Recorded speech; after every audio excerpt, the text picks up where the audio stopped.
Hello guys, welcome back to another lesson in Java programming. Today I'll be teaching you how to create your first application in Java. So without any delay, let's get started. Now to create our first application, we need to create something called a project folder. And a project folder is where basically all your project coding and everything related to a specific project will be held inside. Now to create that, we need to click on File, New, Java Project, and this box will appear. All I want you to do for the time being is just fill in the project name and leave everything else the same and click on next. So I'm going to call mine lesson 1. Now click next and then finish. Now that you have created your project folder, we need to create something called a Java class file. Now a Java class file is basically where you'll be doing all your Java coding. Now to create a Java class file, we need to click on or select the project folder you have just created, select File, New, Class. Now again, leave all the options by default, just fill in the name. I'm going to call mine Hello World. Now one thing you realize is the minute I started typing something in the name, I got an exclamation mark at the top, right underneath Java class, and it's give me a warning. Okay, the use of the default package is discouraged. Currently right now, leave that, don't worry about it. It's an exclamation mark, it's not something to be concerned about. Okay, I will explain that to you. We have not covered packages or anything like that at the moment, so I will talk about that later on. Just concentrate on Java name, leave as Hello World and click finish.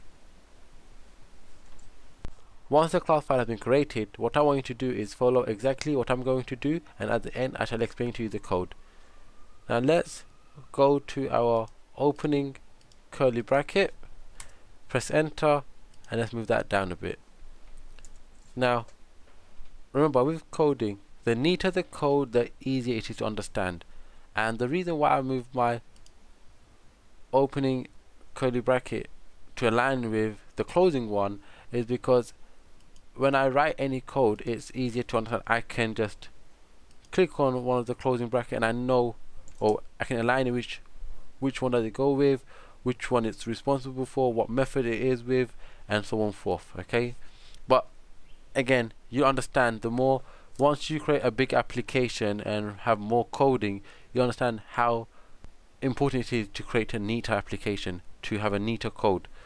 Now what I want you to do is type in public static void main string args and then system.out.println and put in double quotes, and inside the double quotes just type in whatever you want to be outputted onto the screen. I'm going to type out hello world, this is my first application.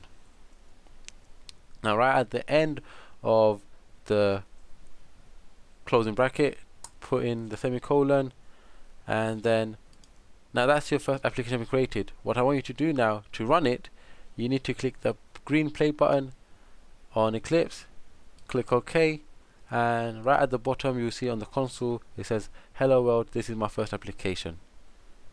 Now that your first application has been created, let me explain to you what we've done so far. Okay, in every code, or if we look at the first line of code, it says public class followed by the class name, which is hello world.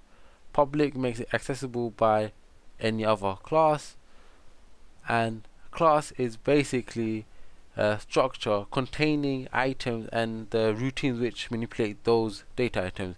And we'll be talking about data items later on the series, and explain to you how important they are.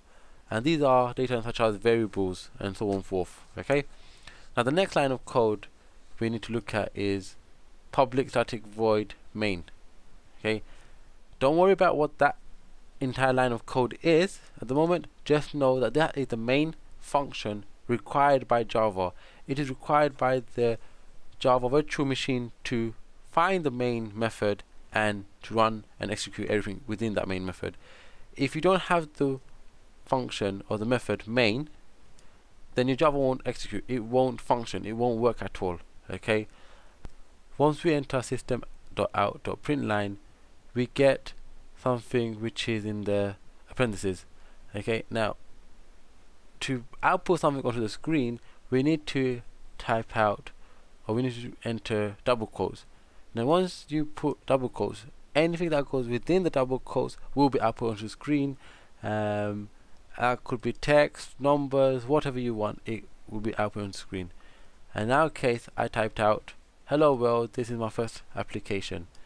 Now at the end of the statement, what I put was a semicolon. And in Java, right, all statements in Java must end with a semicolon. And it's just to allow the system to understand that that is the end of the statement and it's not going to carry on. We can move on to the next one. Okay, so now that you are explained to the line of code, there are some things maybe which I've not covered in details, but again, like I said, they will be covered in detail in the upcoming tutorials. But for time being, right now, just know that you need a public class, you need a public static void and a main, and then a system out.println are used to output statements onto the screen. So I hope you have enjoyed today's first lesson in creating your first application. Watch the next video, and if you have any questions or anything you don't understand, let me know, drop a message and I'll reply back to you. So take care, peace, bye.